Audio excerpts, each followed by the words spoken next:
नमस्कार दोस्तों, स्वागत है आप सभी का एक बार फिर से हमारे चैनल आध्यात्मिक ज्ञान पर।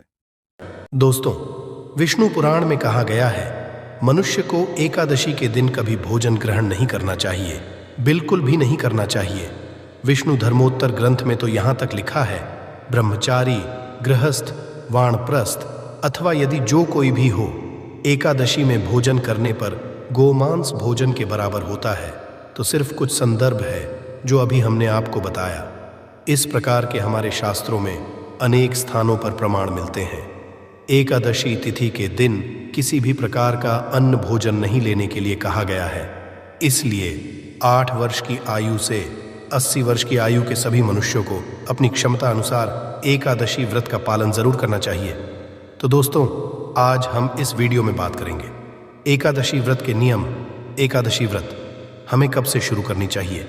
एकादशी व्रत कितनी संख्या में हमें करनी चाहिए? एकादशी व्रत में हमें क्या चाहिए? किन नियमों का हमें पालन जरूर करना चाहिए? एकादशी व्रत में क्या कुछ निषेध है? ये जानकारियां एकादशी व्रत के पहले जानना आपके लिए बहुत जरूरी है। तो दोस्तों, इस वीडियो में ये तमाम जानकारी आपको दूंगा।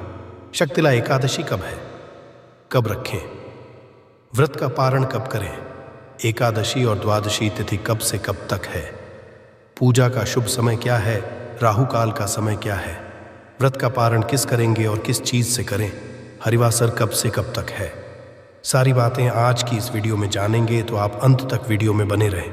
नमस्कार दोस्तों, स्वागत है आप सभी का एक बार फिर से आपके इस चैनल गरुड़ धर्मार्थ में।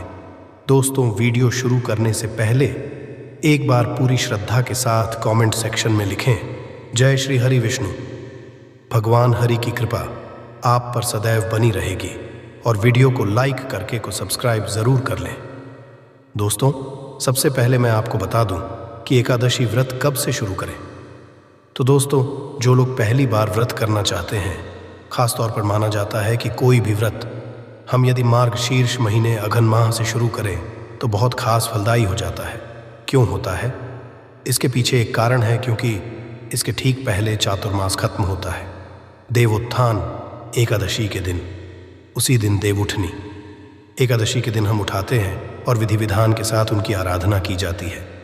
और उसकी जो अगली एकादशी पड़ती है दोस्तों, वह पड़ती है उत्पन्ना एकादशी, जो कि को पड़ती है मार्गशीर्ष महीने में। तो उस एकादशी से आप व्रत शुरू कर सकते हैं।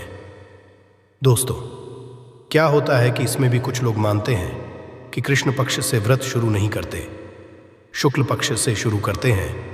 तो क्योंकि एकादशी दोनों पक्षों में जो 11वीं तिथि होती है, उसको हम एकादशी पूर्णिमा के तिथि को हम कृष्ण पक्ष की एकादशी कहते हैं और अमावस्या के 11वीं तिथि को हम शुक्ल पक्ष की एकादशी कहते हैं। तो जो शुक्ल पक्ष की एकादशी आएगी, आप उससे भी एकादशी व्रत की शुरुआत कर सकते हैं। इसके पश्चात आप चाहे तो आप माघ के महीने से शुरू कर सकते हैं। चैत्र माह में शुरू करना किसी भी व्रत का खास होता है। उसी तरीके से वैशाख माह में भी आप कोई भी व्रत शुरू कर सकते हैं। तो ये 4 महीने बहुत माने जाते हैं। अब आपको व्रत कब शुरू नहीं करना चाहिए? आपको पौष माह में, जो कि मध्य दिसंबर से मध्य जनवरी तक का होता है, इसमें नहीं करना चाहिए। आपको मलमास में नहीं करना चाहिए। अधिक मास जो होता है, अधिक मास इस साल लगा था, तो अधिक मास में कोई नए व्रत शुरू नहीं करते, तो एकादशी व्रत भी हम शुरू नहीं करते। तो इसी तरीके से इन चीज़ों को आपको ध्यान में देना है। व्रत शुरू करने से पहले जो एकादशी व्रत के व्रत होते हैं, वो एक साल में 24 होते हैं और अधिक मास लग गया तो 26 होते हैं। ऐसे में क्या होगा कि कुछ लोग केवल शुक्ल पक्ष की एकादशी रखते हैं, तो वह 12 या 13 एकादशी साल की करेंगे। कई लोग दोनों पक्षों की एकादशी करते हैं, तो ऐसे में वह पूरे 24 एकादशी या तीसरे साल में अधिमास लग जाता है, तो 26 एकादशी रखते हैं। अब कुछ लोग जो कामना के लिए एकादशी की जाती है, सिर्फ वही चुनिंदा एकादशी खास कामनाओं की पूर्ति के लिए एकादशी व्रत करते हैं, वह भी आप कर सकते हैं। जैसे जो लोग साल भर नहीं करते हैं, वह देवउठनी एकादशी जरूर कर लेते हैं। माना जाता है कि देवउठनी एकादशी के दिन देवतागण उठते हैं तो बहुत प्रसन्न होते हैं और आपकी जो भी मनोकामना है वह पूरी होती है। तो ऐसे में आप देवउठनी एकादशी कर सकते हैं। उत्पन्न एकादशी का खास महत्व है, क्योंकि इसी दिन एकादशी भगवान विष्णु की काया से उत्पन्न हुई थी, तो इस दिन को बहुत खास माना जाता है। तो आप इस दिन को कर सकते हैं। जो लोग पुत्र की कामना के लिए करना चाहते हैं वह पुत्रदाय एकादशी करते हैं। जो लोग मोक्ष की कामना चाहते हैं वह मोक्षदा एकादशी करते हैं। तो ऐसे ही खास कामनाओं के लिए भी आपको एकादशी व्रत या साल की एकादशी व्रत जैसे मान लीजिए, साल की 5 एकादशी करना चाहते, 9 करना चाहते तो आप कर सकते हैं। तो ये मैंने आपको बता दिया कि कब से शुरू करें, कितनी संख्या में करें। अब एकादशी व्रत के जो नियम हैं वो मैं आपको बता देता हूँ। जब आप एकादशी व्रत शुरू करते हैं तो ये 3 दिन का व्रत होता है। दशमी तिथि से ही व्रत की शुरुआत हो जाती है। मतलब कि दशमी तिथि को ऐसा माना जाता है कि शाम के पश्चात आपको भोजन नहीं ग्रहण करना चाहिए। जो एकादशी व्रत होता है उसमें शरीर में एक भी अन्न का दाना नहीं होना ही चाहिए। तो दशमी तिथि को भी आप सुबह स्नान ध्यान करके शुद्ध रहेंगे। पूरे दिन आपको इस दिन भी किसी भी तरह का तामसिक भोजन मतलब मांस, मदिरा, लहसुन, प्याज इसका सेवन नहीं करना है। दशमी तिथि को एकादशी वाले दिन आप व्रत का संकल्प लेंगे। एकादशी का जो व्रत होता है वो आमतौर पर निर्जला होता है। लोग निर्जला व्रत करते हैं, किंतु यदि शरीर साथ नहीं दे रहा है तो एक समय का भोजन वो भी का आप कर सकते हैं। उसमें कोई दिक्कत नहीं है बहुत लोगों की, क्योंकि अब परेशानी रहती है कि एकादशी व्रत कर रहे हैं तो उनका स्वास्थ्य बिगड़ गया, तो वो फलाहार कर सकते हैं। आप इसमें चाहे जूस, इन सब चीज़ों का सेवन कर सकते हैं। इसमें कोई मनाही नहीं है। अन्न का एक दाना आपको नहीं लेना है। द्वादशी तिथि जो तीसरा दिन होता है उसमें आपको खास जो पारण का मुहूर्त होता है उसी मुहूर्त में आपको पारण करना चाहिए, और इस दिन भी आपको पूरी श्रद्धा के साथ व्रत रहना चाहिए। तो 3 दिवसीय व्रत होता है और कठिन है, क्योंकि श्रेष्ठ व्रत माना जाता है, तो नियमित भी इसके सबसे कठिन है। और ये नियम भी आपको अपनाना चाहिए। व्रत में क्या खाना चाहिए और क्या नहीं खाना चाहिए ये बहुत महत्वपूर्ण है। तो ये मैं आपको जानकारी दे दूं। एकादशी व्रत मैंने अभी बताया कि अनाज का सेवन हम नहीं करते, कई व्रत में हम करते हैं, किंतु एकादशी व्रत में हम नहीं लेते। तो एकादशी व्रत में आप फलाहार ले सकते हैं, ज़रूरत हिसाब से पानी, जूस ले सकते हैं, आप चाय भी ले सकते हैं, किंतु अनाज से बिल्कुल दूर रहेंगे। एकादशी व्रत की तिथि से पहली तिथि और दूसरी तिथि, द्वादशी और दशमी को तामसिक भोजन आपको नहीं करना चाहिए। यहाँ तक कि आपके परिवार में जो लोग हैं, कोई एकादशी व्रत करता है तो परिवार में भी इन 3 तिथियों में तामसिक भोजन मतलब लहसुन, प्याज और मांस, इन सब चीज़ों का सेवन बिल्कुल नहीं होना चाहिए। तो भोजन संबंधी ये नियम हैं जिनको आपको ज़रूर मानना चाहिए। एकादशी व्रत जा विधि होती है, मैंने आपको बता दी। तुलसी पत्र में हाथ में लेकर संकल्प लेंगे, व्रत की शुरुआत हो जाएगी। और रात्रि जागरण का एकादशी व्रतों में खास महत्व होता है, तो आप रात्रि जागरण इस दिन करके श्री हरि के भजन कीर्तन में रहे, यह सबसे श्रेष्ठ माना गया। एकादशी व्रत वाले दिन आपको भगवान विष्णु के विष्णु सहस्त्र नाम का जप करना चाहिए। ओम नमो भगवते वासुदेवाय, जो द्वादश मंत्र है श्री हरि का। इस मंत्र का ज़्यादा से ज़्यादा बार आप जप कर सकें उतना ही अच्छा है। एकादशी व्रत में जो 3 तिथियां व्रत की बताई है, उन तिथियों में ब्रह्मचर्य का पालन करना एक खास नियम है जो कि आपको ज़रूर करना चाहिए। तो ब्रह्मचर्य का पालन करना एकादशी व्रत की खास नियमों में एक है जो आपको करना चाहिए। एकादशी वाले दिन दातुन किसी भी लकड़ी वाले दातुन से नहीं करना। दातुन आप आम के दातुन से कर सकते हैं, या फिर नींबू या आम के पत्ते गिरे हुए रहते हैं, क्योंकि पत्तों को तोड़ना भी इस दिन वर्जित होता है। तो जो गिरे हुए पत्ते रहते उसको आप चबा लें और उसको आप अपनी हाथ की उंगली से ही अपने कंठ और दांत जितना हो सकता है उतना कर सकते हैं, वो कर लें। एकादशी के व्रत वाले दिन ऐसा माना जाता है कि यदि आप यह भी नहीं कर सकते हैं तो 12 बार पानी से कुल्ला कर लें। इसे भी दातुन माना जाता है, दांत की सफाई मानी जाती है। उसके पश्चात आप व्रत करें। एकादशी के व्रत में दोस्तों एक और महत्वपूर्ण नियम है क्या? एकादशी के व्रत में दोस्तों एक और नियम है कि आप श्री हरि के भजन कीर्तन में रहेंगे। आपको इस दिन किसी के बारे में बुरा नहीं बोलना है। बुरे वचन से आपको बचना है। एकादशी व्रत में ज्यादा बोलना भी मना होता है, तो आप इस दिन जितना कम बोले उतना ही अच्छा है। ये इसीलिए होता है कि हम ज्यादा बोलते बोलते कहीं किसी की बुराई या निंदा न कर दें। एकादशी के दिन भजन कीर्तन विष्णु सहस्त्र नाम का पाठ करें, बहुत श्रेष्ठ कर होता है। इस दिन घर में खास सफाई भी नहीं करनी चाहिए। प्रतिदिन की सफाई है वह करें, कोई खास सफाई ना करें। ऐसा माना जाता है कि यदि आप भूमि शयन कर सकें तो बहुत अच्छा है, नहीं करते हैं तो यदि गृहस्थ में है तो आप नहीं कर पाएंगे तो आप कोई बात नहीं है। किंतु ऐसे में जो वृत्ति भूमि शयन, ब्रह्मचर्य का पालन या जो खाने पीने की चीज़ें हैं निषेध है, उसको उस नियम को पालन करने के लिए और उसमें आपसे कोई चूक ना हो जाए, इसके लिए जो लोग साल भर का एकादशी व्रत करते बहुत महत्वपूर्ण है। ये जानकारी ध्यान से सुने। उनको चातुर्मास में जो 8 एकादशी व्रत पड़ेंगे वह नहीं करनी चाहिए, क्योंकि ऐसा माना जाता है कि चातुर्मास की एकादशी व्रतों में जो नियम है उसको पूरी तरीके से पूर्णता से मानना चाहिए।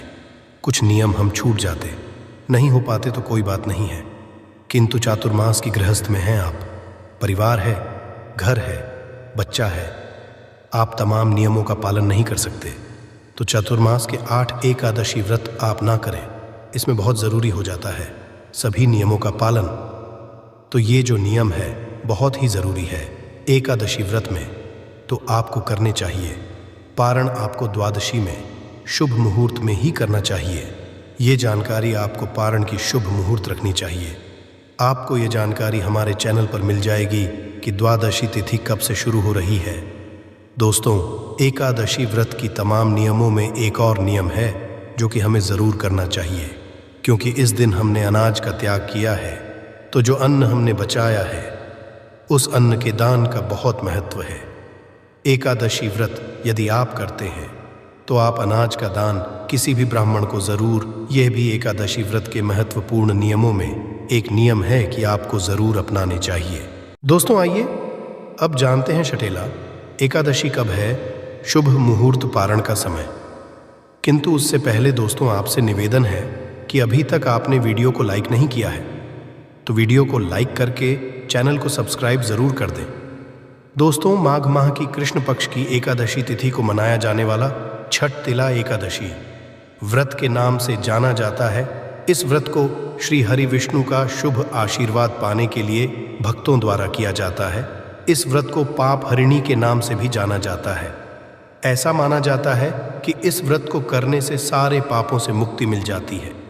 साथ ही जितना पुण्य कन्यादान, स्वर्ण दान और हजारों वर्ष की तपस्या से मिलता है, उतना पुण्य इस व्रत का पालन करने मात्र से मिल जाता है।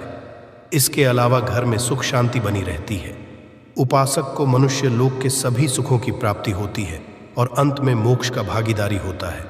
अब जानिए साल 2024 में रहने वाली एकादशी की तिथि और शुभ मुहूर्त के बारे में। साल 2024 में 6 फरवरी मंगलवार के दिन एकादशी का व्रत रखा जाएगा।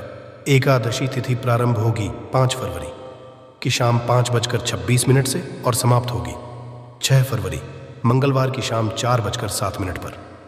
सोमवार के दिन दशमी तिथि के नियमों का पालन किया जाएगा। तिथि के अनुसार 6 फरवरी मंगलवार को केवल एक दिन ही एकादशी का व्रत रखा जाएगा। मंगलवार को सूर्योदय होगा सुबह 7:08 पर और सूर्यास्त शाम 6:12 पर। अभिजीत मुहूर्त रहेगा दोपहर 12:18 से 1:02। अभिजीत मुहूर्त के समय आप अपनी मनोकामना पूर्ति के लिए भगवान विष्णु की आराधना या मंत्रों का जाप कर सकते हैं। राहु काल दोपहर 3 बजे से 4:30 तक रहेगा, जो कि अशुभ मुहूर्त माना जाता है। द्वादशी तिथि प्रारंभ होगी 6 फरवरी मंगलवार की शाम 4:08 से और 7 फरवरी बुधवार की दोपहर 2:02 पर। द्वादशी तिथि समाप्त हो जाएगी। द्वादशी तिथि को बहुत ही शुभ मुहूर्त बन रहे हैं। इस दिन सूर्योदय होगा सुबह 7:08 पर और सूर्यास्त होगा शाम 6:13 पर। शुभ योग में वज्र योग सुबह 6:08 तक रहेगा और उसके पश्चात में सिद्धि योग सारा दिन रहने वाला है। इस तरह से सिद्धि योग में यदि आप पूजा करते हैं, तिलों का दान या तेल से हवन करते हैं, निर्धन जरूरतमंद लोगों को कुछ ना कुछ दान की सामग्री देते हैं, तो उसका कहीं गुणा पुण्य आपको प्राप्त होगा और आपकी मनोकामना भी जरूर ही पूर्ण होगी। इस दिन राहु काल दोपहर 12 से 1:30 तक रहेगा। व्रत का पारण किया जाएगा 7 फरवरी बुधवार को सुबह 7:08 से 9:50 के अंदर। यदि व्रत का पारण शुभ मुहूर्त में नहीं किया जाता है तो व्रत अधूरा रहता है, तो शुभ मुहूर्त में ही एकादशी का उपवास खोलना चाहिए। भगवान को आप जब भी भोग लगाते हैं उसमें तुलसी जी की पत्तियां जरूर ही रखें। व्रत रखने वाले भक्तों को एकादशी के दिन तिलों का किंतु द्वादशी तिथि को आप तिल से बने हुए मिठाइयाँ व्यंजन भगवान को अर्पित करके या फिर तुलसी पत्र से अपना व्रत खोल सकते हैं। उन्हीं को प्रसाद रूप में ग्रहण कर सकते हैं। इस बार क्योंकि द्वादशी तिथि जिस दिन है, जिस दिन एकादशी व्रत का पारण किया जाएगा, बुधवार को उस दिन प्रदोष व्रत भी रखा जाएगा। ऐसे में जो भक्त एकादशी के साथ साथ प्रदोष व्रत रखते हैं उन्हें बुधवार को व्रत खोलते समय केवल फलों का ही सेवन करना चाहिए, नमक का सेवन नहीं करना चाहिए। और उसके पश्चात आप एकादशी व्रत का पालन करते ही प्रदोष व्रत के नियमों का पालन भी कर सकते हैं। दोनों ही व्रत आप एक साथ रख सकते हैं। ऐसे में शाम को प्रदोष व्रत में आप जिस प्रकार का भी फलाहार या अन्न ग्रहण करते हो वह आप ग्रहण कर सकते हैं। द्वादशी तिथि को भी तामसिक भोजन नहीं करना चाहिए। लहसुन प्याज का सेवन नहीं करना चाहिए। एकादशी के दिन चावल से बनी हुई वस्तुओं का पूरी तरह से त्याग किया जाता है। लड्डू गोपाल जी यदि आपके घर में है तो उन्हें भी आप चावल या चावल से बनी किसी भी वस्तु का भोग ना लगाएं। दशमी तिथि के दिन ही तुलसी जी की पत्तियां भी तोड़कर रखी जाती हैं, क्योंकि एकादशी के दिन तुलसी जी को छूना या तुलसी की पत्तियां तोड़ना पाप माना जाता है। तो दोस्तों, यदि आप भी एकादशी व्रत की सोच रहे हैं और शुरू करने वाले हैं तो दोस्तों, मैंने कोशिश की है कि तमाम जो जानकारियां हैं नियमों से जुड़ी हुई वह आपको मैं दे सकूं। तो यह थी आज की विशेष जानकारी। उम्मीद है यह जानकारी आपके काम आएगी। अगर वीडियो अच्छा लगा हो तो एक लाइक अवश्य कर दीजिए और रोजाना नई नई जानकारी प्राप्त करने के लिए हमारे इस चैनल को अभी सब्सक्राइब करें। धन्यवाद।